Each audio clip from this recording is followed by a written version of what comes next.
నేత కాంగ్రెస్ ఎంపీ రాహుల్ గాంధీ తాజాగా మరొకసారి సంచలన ఆరోపణలు చేశారు. 2024 లోక్సభ ఎన్నికలు రిగ్గింగ్ కు గురయ్యాయని రాహుల్ గాంధీ ఆరోపించారు.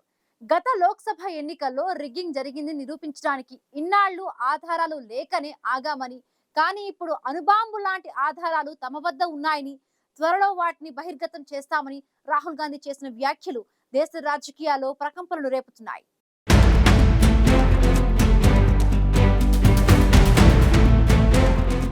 లోక్సభలో ప్రతిపక్ష నేత కాంగ్రెస్ ఎంపీ రాహుల్ గాంధీ గత కొంతకాలంగా ఎలక్షన్ కమిషన్ పై తీవ్ర ఆరోపణలు చేస్తున్నారు. ఇక తాజాగా 2024 లోక్సభ ఎన్నికలకు సంబంధించి రాహుల్ గాంధీ మరోసారి సంచలన ఆరోపణలు చేశారు. గత లోక్సభ ఎన్నికలు రెగ్గింగ్కు గురయ్యాయంటూ రాహుల్ తీవ్ర ఆరోపణలు చేశారు. 2024 లోక్సభ ఎన్నికల్లో రెగ్గింగ్ జరిగిందని చెప్పడానికి ఆధారాలు లేకనే ఇన్నాళ్లు ఆగామని, కానీ ఇప్పుడు అణుబాంబు లాంటి ఆధారాలు తమ వద్ద ఉన్నాయని, త్వరలోనే బహిర్గతం చేస్తామని రాహుల్ గాంధీ బాంబు పేల్చారు. గత లోక్సభ ఎన్నికల్లో కనీసం 10 నుంచి 15 లోక్సభ స్థానాల్లో రిగ్గింగ్ జరగకపోయినా నరేంద్ర మోదీ ప్రధానమంత్రి అయ్యేవారు కాదని రాహుల్ గాంధీ చేసిన వ్యాఖ్యలు దేశ రాజకీయాల్లో హాట్ టాపిక్ గా మారాయి. లోక్సభ ఎన్నికల్లో ఎలా రిగ్గింగ్ చేయొచ్చో, ఎలా చేశారోననే అంశాలకు సంబంధించిన ఆధారాలను అతి త్వరలో బయటపెట్టబోతున్నట్లు రాహుల్ గాంధీ ప్రకటించారు. 2024 లోక్సభ ఎన్నికల్లో రిగ్గింగ్కు సంబంధించిన విషయాన్ని 100% ఆధారాలతో చెబుతున్నారని రాహుల్ గాంధీ స్పష్టం చేశారు. తాను ఇచ్చిన ఆధారాలను చూసిన వాళ్లు కుర్చీలో నుంచి కింద పడుతున్నారని, ఇదెలా సాధ్యమని ఆశ్చర్యపోతున్నారని రాహుల్ గాంధీ చేసిన వ్యాఖ్యలతో రాజకీయ వర్గాల్లో దుమారం రేపుతోంది. కర్ణాటకలోని ఒక అసెంబ్లీ నియోజకవర్గం పరిధిలో కాంగ్రెస్ పార్టీ సేకరించిన సమాచారాన్ని విశ్లేషించగా మొత్తం 6.5 లక్షల ఓటర్లలో 1.5 లక్షల మంది నకిలీ ఓటర్లని తేలిందని రాహుల్ గాంధీ అన్నారు. ఓటర్ల ప్రతి పేరును, ప్రతి ఫోటోను పరిశీలించి ఈ నిర్ధారణకు వచ్చామని తెలిపిన రాహుల్, ఇక్కడ జరిగిన అక్రమాల తీరును ఈ నెల 5న బెంగళూరులోని ఫ్రీడమ్ పార్కులో బహిరంగపరుస్తామని రాహుల్ గాంధీ వెల్లడించారు.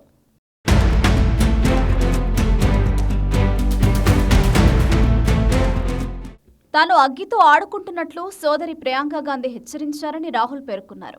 అయితే వీరికి వాళ్లకు భయపడొద్దని తన కుటుంబం చెప్పిందని, అందుకే ఇంత ధైర్యంగా ఈ ప్రభుత్వం చేస్తున్న వ్యవస్థాగత విధ్వంసంపై పోరాటానికి దిగారని రాహుల్ గాంధీ అన్నారు. దేశంలో ఎన్నికల వ్యవస్థ ఇప్పటికే చచ్చిపోయిందన్న రాహుల్, దీని గురించి బయట పోరాడగలుగుతున్నారని, కానీ కోర్టుల్లో పోరాడలేకపోతున్నామని ఆవేదన వ్యక్తం చేశారు. ప్రస్తుతం అధికారంలో ఉన్న ప్రభుత్వానికి వ్యతిరేకంగా పోరాడితే ఏం జరుగుతుందో అందరికీ తెలుసు అని రాహుల్ అన్నారు. తాను సాగు చట్టాలకు వ్యతిరేకంగా పోరాడుతున్నప్పుడు దాన్ని వెంటనే ఆపేయకపోతే మీకు వ్యతిరేకంగా చర్యలు తీసుకోవాల్సి వస్తుందని అరుణ్ జైట్లీ అప్పట్లో హెచ్చరించారు అని రాహుల్ ఆరోపించారు. తాను రాజుని కావాలని కోరుకోవడం లేదని, ఆ భావనకే వ్యతిరేకినని రాహుల్ పేర్కొన్నారు. 2014 నుంచి ఎన్నికల వ్యవస్థలో ఏదో తప్పు జరుగుతోందన్న అనుమానం కలుగుతోందని పేర్కొన్న రాహుల్ తన సందేహాలకు కారణాలను వెల్లడించారు. గుజరాత్ అసెంబ్లీ ఎన్నికలపై సందేహం వచ్చిందన్న రాహుల్, లోక్సభ ఎన్నికల్లో కాంగ్రెస్కు రాజస్థాన్, గుజరాత్, మధ్యప్రదేశ్లలో కనీసం 1 సీటు రాకపోవడం ఆశ్చర్యం కలిగించిందని చెప్పుకొచ్చారు. తనకు వచ్చిన సందేహాలపై ఎప్పుడూ మాట్లాడిన ఆధారాలేంటని ప్రశ్నించారని, ఇంతలోనే మహారాష్ట్రలో అనుకోనిది జరిగిపోయిందని రాహుల్ అన్నారు. 2024 లోక్సభ ఎన్నికల్లో మహారాష్ట్రలో ఘన విజయం సాధించిన 4 నెలల్లోనే ఆ రాష్ట్ర అసెంబ్లీ ఎన్నికల్లో తాము దారుణంగా ఓడిపోయామని, 3 బలమైన పార్టీలు అకస్మాత్తుగా తుడిచిపెట్టుకుపోయాయని రాహుల్ అన్నారు.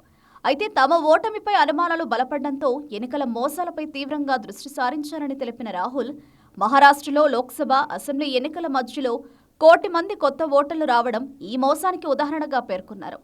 కొత్త ఓట్లలో అత్యధికంగా బీజేపీకి వెళ్లాయని, సంబంధిత ఆధారాలన్నింటినీ ఇప్పుడు ప్రపంచానికి చూపబోతున్నామని రాహుల్ గాంధీ వివరించారు. తాను ఈ ఆధారాలు సంపాదించడానికి 6 నెలలు నిరంతరం పనిచేశారని రాహుల్ వివరించారు. 2024 లోక్సభ ఎన్నికల్లో రిగ్గింగ్ జరిగిందంటూ రాహుల్ గాంధీ చేసిన ఆరోపణను ఎన్నికల సంఘం తోసిపుచ్చింది. ఎన్నికల యంత్రాంగంపై ఒత్తిడి తేవడానికి, ఎన్నికల అధికారులను బెదిరించేందుకు రాహుల్ గాంధీ నిరాధార ఆరోపణలు చేసినట్టు కనిపిస్తోందని ఎన్నికల సంఘం పేర్కొంది. నాడు ఎన్నికలకు ముందు ప్రజా ప్రాతినిధ్య చట్టం మేరకు ముసాయిదా ఎన్నికల జాబితాను, తుది జాబితాను కాంగ్రెస్తో సహా అన్ని రాజకీయ పార్టీలతో పంచుకున్నామని ఎన్నికల సంఘం తెలిపింది. ఓటర్ల జాబితాపై దేశంలోని రాష్ట్రాలు, కేంద్రపాలిత ప్రాంతాల్లో ఎక్కడా కాంగ్రెస్ అప్పీళ్లు దాఖలు చేయలేదని ఎన్నికల సంఘం పేర్కొంది.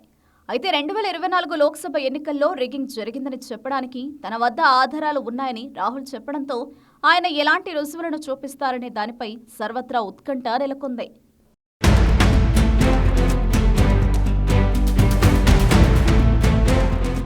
2024 లోక్సభ ఎన్నికలు రిగ్గింగ్ కు గురయ్యాయని తాను చెప్పడానికి తన వద్ద 100% ఆధారాలు ఉన్నాయని రాహుల్ గాంధీ చేసిన వ్యాఖ్యలను ఎన్నికల సంఘం తోసిపుచ్చింది.